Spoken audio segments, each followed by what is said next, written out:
I'm gonna let it shine. To bring forth from ourselves something of worth, to allow something of true worth to emerge from this being. Don't hide it under a bushel. No, I'm gonna let it shine. This shirt belonged to my brother. Keep calm, kick on, brother. These shirts, how long will I wear them, brother? We barely got along most of the time when you were here.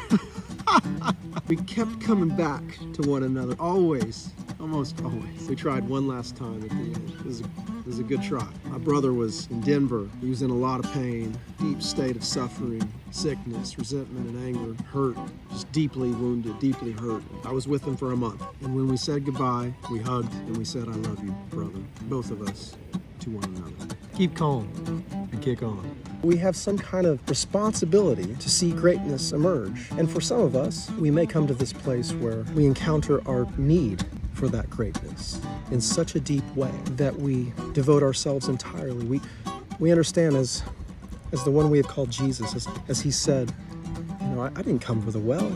I came for those who understand how sick this situation is and how sick they've become in the midst of it. And I think it's safe to say that that's the state of our existence today. Yes, it's not the state of an individual, although it can be made manifest in the individual. Yes.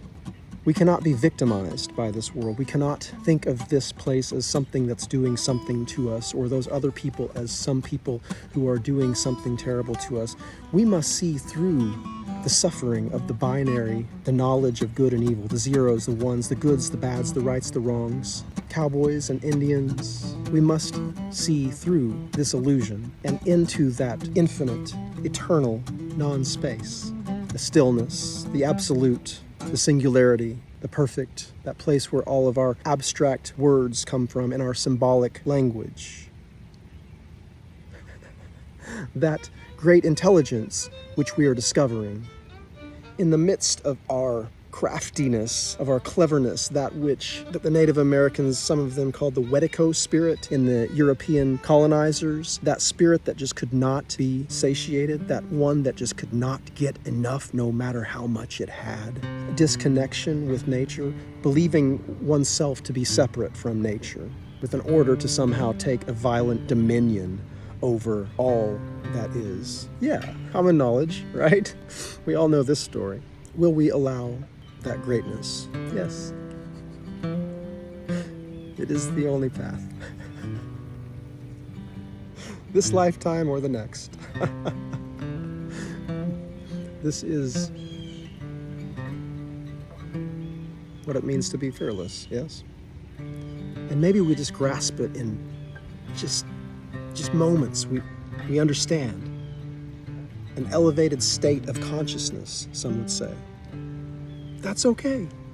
Because once you taste of the goodness of the Lord, once we have had that vision into the eternal, into the perfect peace of love that passes all understanding, once we've had that glimpse, once we've seen the infinite gaze, the infinite in the silverback gorilla or in the humpback whale or in the tree, the leaves, the rustling in the wind, the squirrels,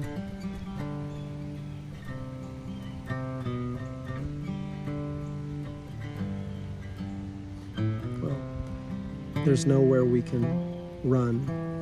Some say that freedom is actually the thing we are most scared of. And I've also heard that it was for freedom's sake that Christ set us free.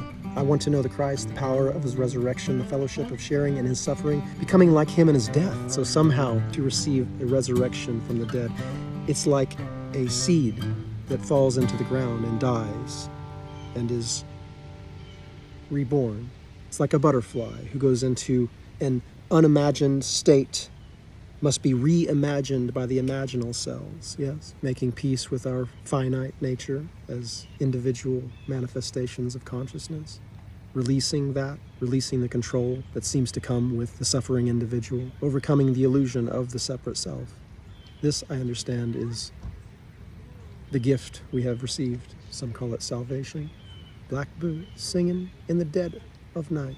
Take these sunken eyes and learn to see. All your life, you've only been waiting for this moment to be free. It can be said in so many ways, from so many different angles, through so many different lenses. Can it be said through a lens? It can be seen through a lens. seen from another angle, and said from different voices. My son, he speaks the God language of calculus. It is the form in which he is approaching the eternal. Congratulations, it's a boy. And my girls, they shine like no other. Great miracles, like even understanding love and appreciation for one's ex-wife. Remembering the good, remembering the love, remembering all the good we did together. Oh, isn't that a blessing? You know that's a miracle, right? Because many of us know what it's like to get stuck in some kind of resentment loop, right? Oh, it's just exhausting. And at some point, we're told, hey, it's time to let that go. It's heavy, it's a burden. It's worth a try. In the movie Mary Magdalene, Christ says to these women who are objecting to his idea of forgiveness, he says, well, how's that going for you, basically? You know, what's that like? Does it get lighter as the years go by? Or does it become more heavy to hold on to that hate, that anger? I can attest that it gets heavier. And then there's this unconscious resentment, jealousy, sickness, that it's like running as these subroutines, these hidden programs, the unconscious, right? So we have to go on some kind of disassembly tour, perhaps, some of us. I believe that is the story. I'm not alone. This is not just happening to me. This is me. This is you. Here we are, waking up together. This is your morning workout.